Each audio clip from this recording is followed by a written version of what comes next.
There it is. And of course, it's very dramatic. Just got the Deadpool blasters. Now, let's open this baby up, shall we?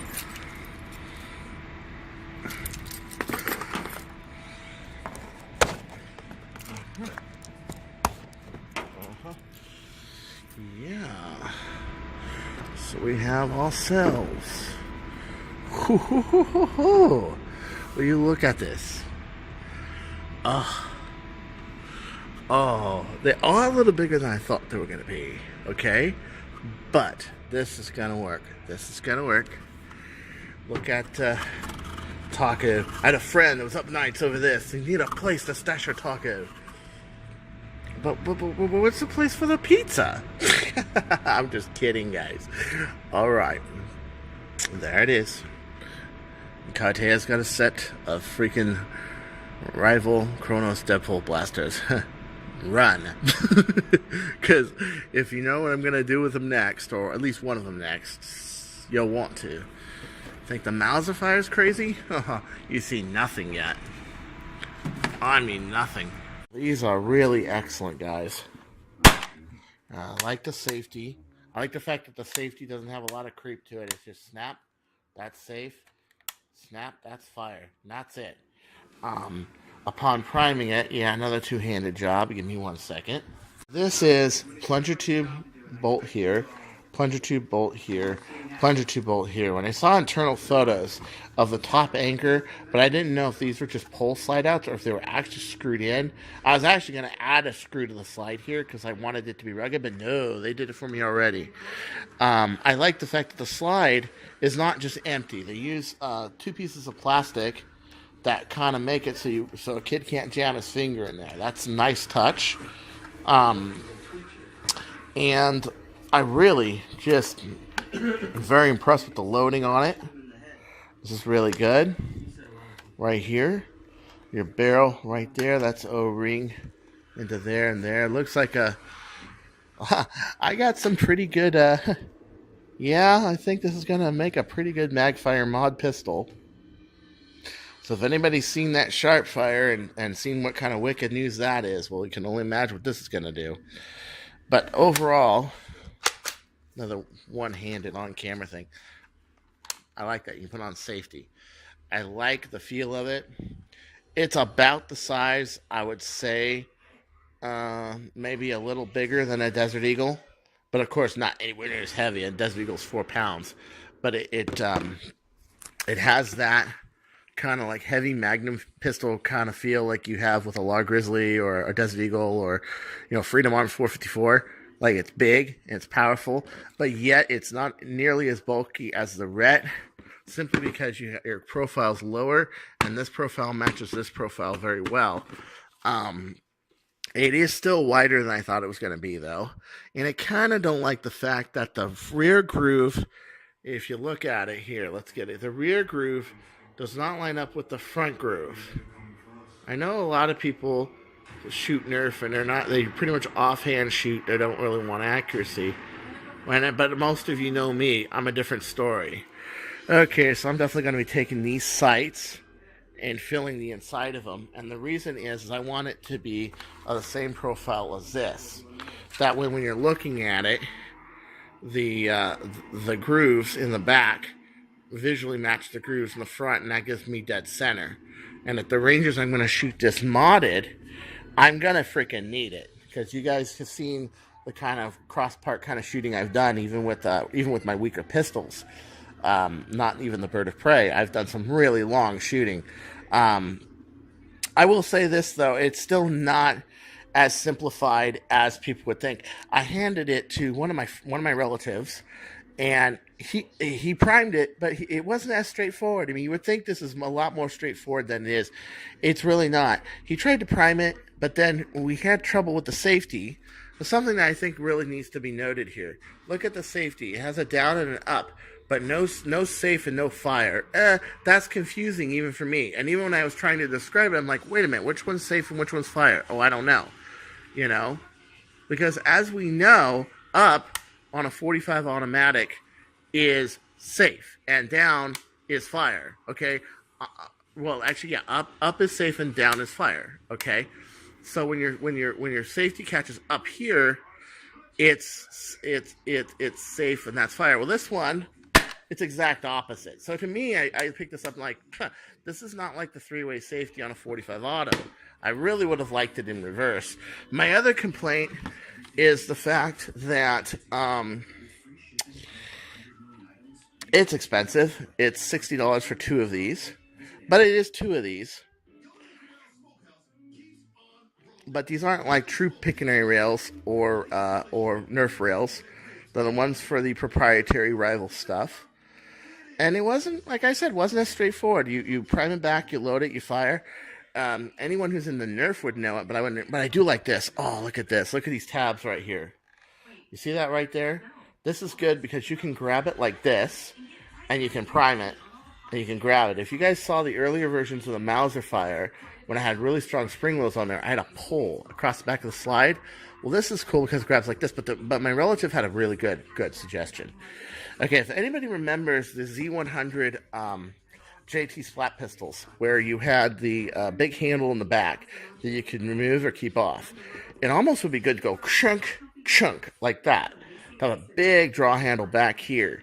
And it looks like there's definitely enough room to put screws in the back and the whole handle in the front. It would cover up your rival. It would cover up your rival painting right there. But I think it would be of advantage, yes, especially if people are trying to put stronger spring loads, like K26 or whatever craziness I decide. Yeah. But other than that, this is really, really cool. Let's take this outside and shoot this when we got some daylight. All right, so we are in the old backyard. I already have it primed. Okay, let's fire away.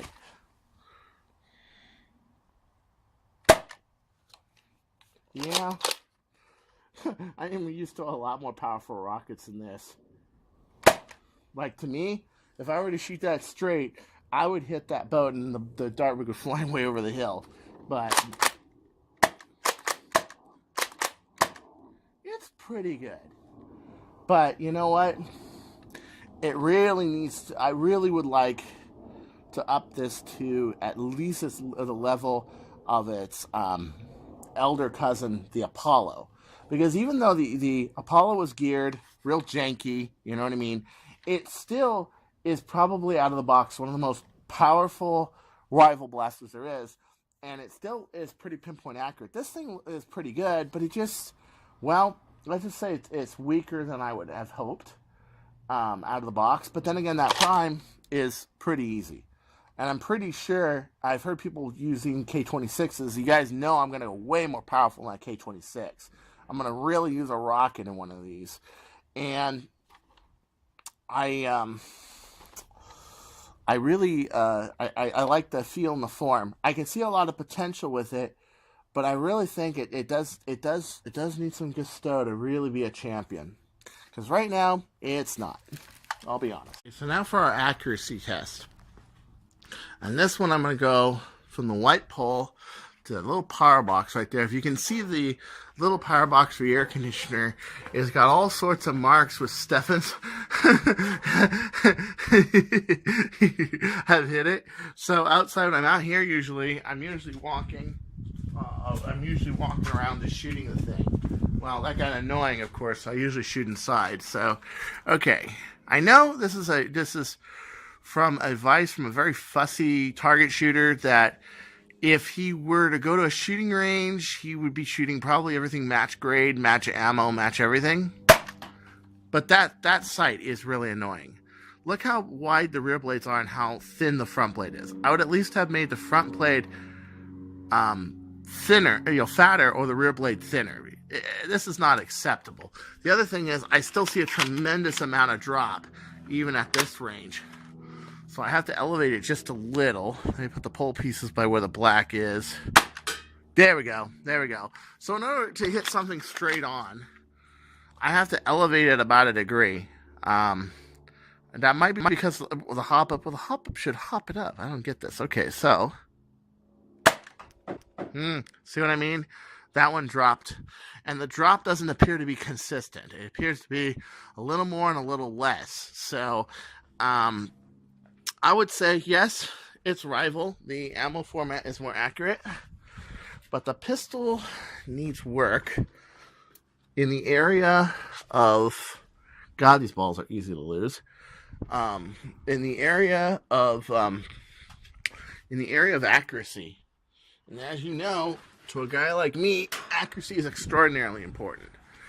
Could I hit a guy offhand, like at that range, and just blast him? Sure. However, it's just not target accurate. You know, a pistol like this, I would expect. A pistol like this, I would expect a little more accuracy out of. I just would. However,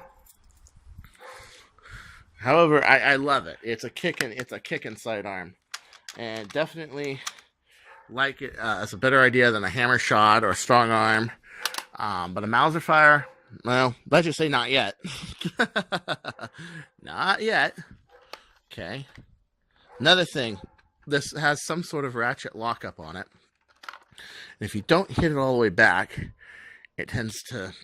One second. It tends to lock up. And as you know, a lot of videos I tend to try to slide forward because the other hand's holding the camera. Well, this one completely locked up on me. I couldn't close it at all without actually releasing it and putting the camera down and firing it. Let's see. Same exact place. It's still diving. That's just way too much dive. I mean, I know that's only a few inches, but but I'll tell you this: the accuracy side to side appears to be pretty good. If I'm moving it a little bit this way when I fire, that's my trigger shake because I'm not used to the trigger yet. But it's still diving. I'm aiming right here, and it's diving right there, like right here. I honestly have to say it, but I was aiming right there, and it went right there.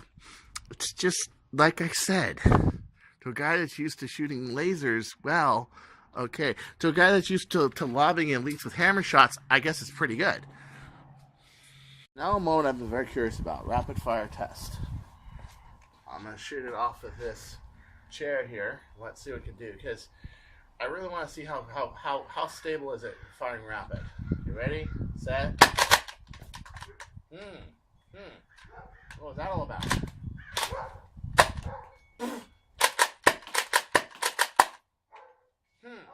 Okay. A little trouble if you don't pull the slide positively back. Let's try that again. Okay, you saw that, didn't you? When I went to fire it, it misfired. And then when I fired again, it fired like 3 balls out. You saw that. Well, 2, I think. I'll have to look on the video. But nonetheless, yeah, I suspect that the spring rate on the Cove magazine is slow. So if you try to rapid fire it real fast, it's gonna jam on you. But if you give it a good sustained fire like that, it's pretty good.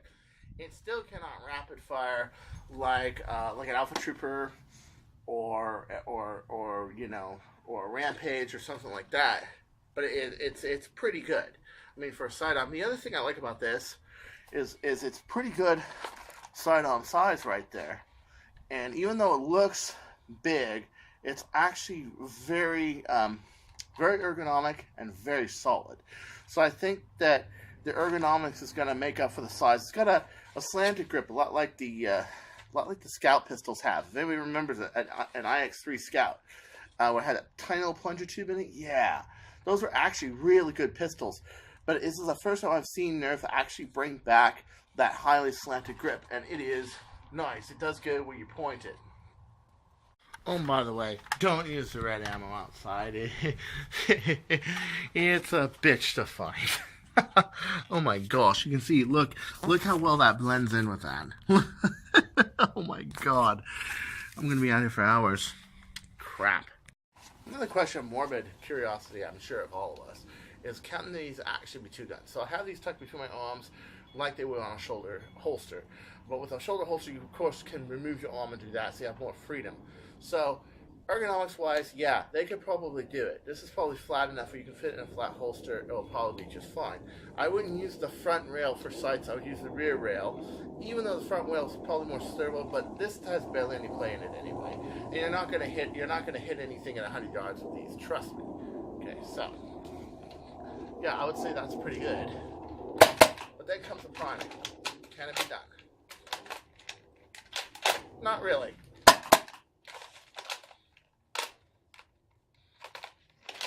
Well, with practice, maybe.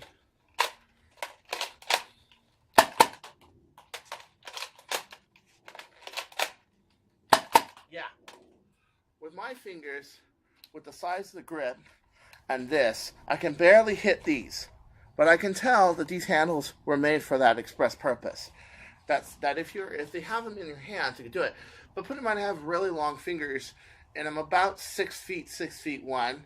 And I'm a pretty big guy. I'm used to priming some pretty big blasters already. The priming effort is not exactly soft, and if you were to modify these, you would probably remove the two-gun practicality of shooting these. But yeah, it can be done. It can be done.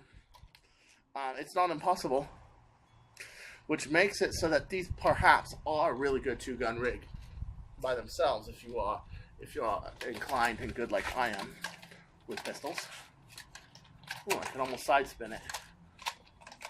Yeah. Ask you a question. What does Chris do when he wakes up in the morning? You got it, target practice. So I am going to fire one of these Deadpool blasters. I'm going to see how accurate it really is. That one died on me. We're using the yellow balls now instead of the red. Again low. We're going to aim. Where's 0 on this actually? Wow, I put the rear sights all the way down here. All the way down here. And it still isn't quite zeroed. Let's go a little higher this time. Ah, there you go. Now let's put it in the same place. I put these sights right here. And this is 10 feet away. You shouldn't have to have that level of deflection. Let's wait for the sight to go. It's just an unimaginable amount of dive. I don't understand. I know it's not the ammo slowing down. It's definitely pointing to downward. Okay, and I know I'm an anal retentive guy when it comes to pistols. I understand that, but still. That was close.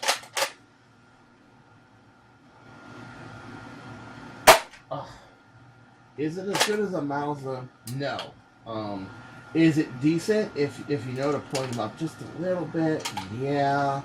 I still would have liked these to be a little better zeroed out of the factory. You can do this by two things. You can take these rear posts and you can rise them to where this is level, maybe a few millimeters. That might do it. Might look a little dorky, but it would at least give you a proper aim reference. Because right now, pretty good, pretty good.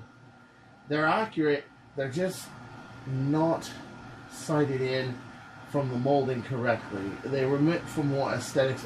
So overall, I give the Deadpool blasters, you're going to be surprised, I give this about a 9.5. Why? Yes, all these problems I found, sure, but here's the deal. I'm also a very high-end shooter, okay? If a blaster's not doing halfway across my block, I'm really not happy with it. Also, these are very little points, but I saw very major modding potential in this. The other thing I like about it is it is extremely durable. The draw is 2 1/3 inches long, and it has which is enough to do the kind of mods I want to do on it. And the plunger tube is relatively large, and it's pretty good. It's pretty nice.